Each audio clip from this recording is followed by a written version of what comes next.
সরকারি চাকরি দেওয়ার নামে প্রতারণা। অভিষেক বন্দ্যোপাধ্যায়ের পিএর নামে নতুন এফআইআর। অভিষেক বন্দ্যোপাধ্যায়ের পিএ সুমিত রায়ের বিরুদ্ধে এফআইআর দায়ের। এফআইআর এর নাম রয়েছে প্রাক্তন তৃণমূল বিধায়ক সুজয় হাজরা সহ আরো একজনের। কি তথ্য পাওয়া যাচ্ছে আমরা জানবো আমাদের প্রতিনিধি পার্থপ্রতিম ঘোষের কাছ থেকে। পার্থ, দেখো, আরো বিভাগে অভিষেক বন্দ্যোপাধ্যায়ের আত্মসহায়ক সুমিত রায়, তার বিরুদ্ধে তুমি জানো যে শালবনী থানায় একটি মামলা হয়েছিল এবং তার পরবর্তীকালে মাটি চুরির অভিযোগে কালীতলা আশুলিশ থানাতেও মামলা হয়।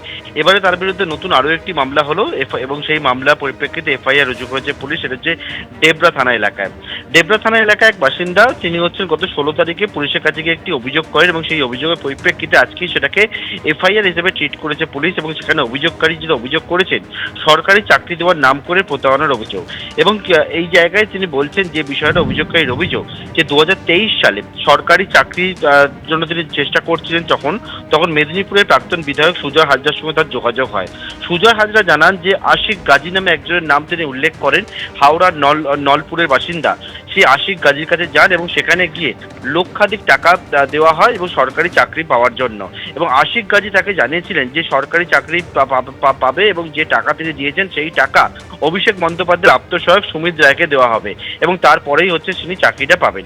এরপরে তাকে তার মেডিকেল এক্সামিনেশন এছাড়া বিভিন্ন পরীক্ষা নিরীক্ষা করার পরবর্তীকালে তাকে কিন্তু বেশ কিছু কাগজপত্র দেওয়া হয়, অ্যাপয়েন্টমেন্ট লেটারও দেওয়া হয় বলে জানা যাচ্ছে। কিন্তু এরপরে তিনি চাকরিটা পাননি, অর্থাৎ তিনি বুঝতে পারেন যে তিনি প্রতারিত হয়েছেন।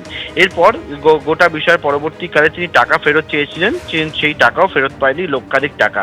তারপরে তিনি ডেবরা থানায় গিয়ে গত 16 তারিখে অভিযোগ করেছেন এবং সেই অভিযোগের পরিপ্রেক্ষিতে পুলিশ আজকে এফআইআর রুজু করেছে, যার মধ্যে নাম রয়েছে সুজয় হাজরা প্রাক্তন বিধায়ক মেদিনীপুরের, নাম রয়েছে সুমিত রায় আত্মসহায়ক অভিষেক বন্দ্যোপাধ্যায়, এছাড়া আশিক গাজী নামে হাওড়ার নলপুরের বাসিন্দা এক ব্যক্তির, এবং তাদের বিরুদ্ধে প্রতারণা, অপরাধমূলক ষড়যন্ত্র, জালিয়াতি সহ একাধিক ধারায় মামলা রুজু করেছে পুলিশ। এর পাশাপাশি আরও একটি বিষয় তোমায় বলে রাখবো, সেটা হচ্ছে সুজয় হাজরা মেদিনীপুরের প্রাক্তন তৃণমূল বিধায়ক, যাকে তুমি জানো যে এর আগে গ্রেপ্তার করেছে শালবনী থানা পুলিশ। এবং সেক্ষেত্রে দেখা গেছিল তার অ্যাকাউন্টের সঙ্গে এই আত্মসহায়ক অভিষেক বন্দ্যোপাধ্যায়ের যে একটা সরাসরি টাকার লেনদেনের বিষয়টা সামনে এসেছিল।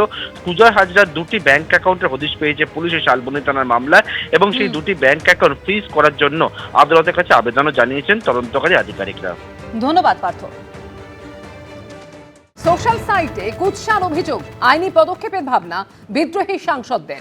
তৃণমূল সাংসদ মহুয়া মৈত্রের বিরুদ্ধে আইনি পদক্ষেপের ভাবনা বিদ্রোহী সাংসদদের। ভার্চুয়াল বৈঠক করেন 20 জন বিদ্রোহী সাংসদ।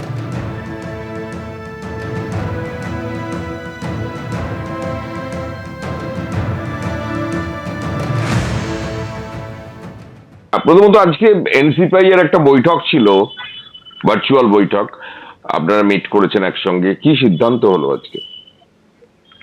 আমরা দুদিন আগেও একসঙ্গে বসে একটা আলোচনা করেছিলাম। মূলত যে ধরনের মিথ্যাচার করছেন বিগত দিনে যারা আমাদের সতীর্থ ছিলেন তৃণমূল কংগ্রেস থেকে, তার মধ্যে বিশেষভাবে কীর্তি আজাদ এবং মহুয়া মৈত্র, তাদের বিরুদ্ধে একটা আইনি পদক্ষেপ নেওয়ার কথা ভাবা হয়েছিল গত দিনের বৈঠকে। এবার তার মধ্যেই একটা দিন মাঝখানে গেছে, আমরা দেখছি এমনভাবে, বিশেষ করে মহুয়া মৈত্র টাকার অঙ্ক তুলে বলছেন নাকি লেনদেন হয়েছে।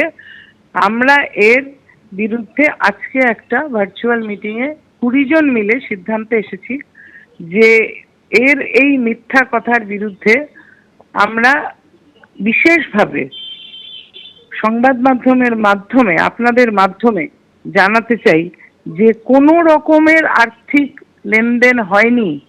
এবং উনি যে 4 কোটি তারপরে মাসে মাসে 1 কোটি খবরটা দিচ্ছেন, তার মানে উনি কি কারোর সঙ্গে যোগাযোগে আছেন যারা ওকে এই টাকাটা দেবে বলে বলেছে? মাস আগে অবধি যখন আমরা বিধানসভা নির্বাচন চলছিলাম তখনও তাদের প্রবলেম ছিল, যদি অভিষেক ইজ দ্য প্রবলেম বা দল ইজ দ্য প্রবলেম, তাহলে 1 মাস আগেও সেটা প্রযোজ্য ছিল। তাহলে এই এমপিগুলো ওই 1 মাস আগে অবধি তারা কিন্তু গলা ফাটিয়ে বাজেট সেশনে ঝগড়া করতো যে আমি বলবো দলের হয়ে।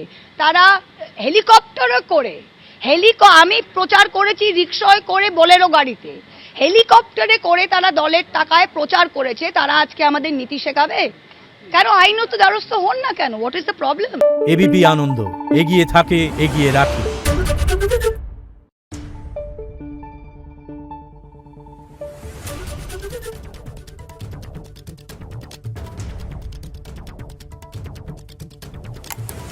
নিউজ।